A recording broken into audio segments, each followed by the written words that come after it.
Hi hello friends, please do subscribe my channel. இப்போ நம்ம எதை பற்றி பார்க்க போகிறோம்னா, இந்த ப்ரீவியஸ் வீடியோவில் ஆல்ரெடி நம்ம சிந்தூர் அட்டாக் பற்றி பார்த்துருக்கோம். சிந்தூர் அட்டாக்ன்றது வந்து ஆக்கிரமிப்பு காஷ்மீரில் உள்ள சிந்தூருக்கு வந்து நம்ம இந்திய ராணுவம் வந்து அட்டாக் பண்ணி இருந்தாங்க. இப்போது அதை பற்றி தான் நம்ம திரும்ப டீட்டெயிலாக பார்க்க போகிறோம்.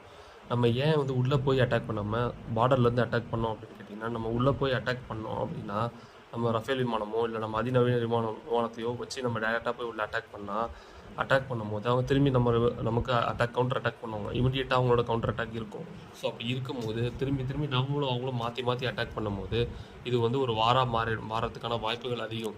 ஸோ நம்ம வந்து நம்ம விரும்பலை. அவங்க அட்டாக் பண்ணாங்க, அவங்க தீவிரவாதி மேலே நம்ம கவுண்டர் அட்டாக் மட்டும்தான் நம்ம விருப்பப்படுறோம். இந்தியா பண்ணுறதுக்கான விருப்பமாக இருக்குது.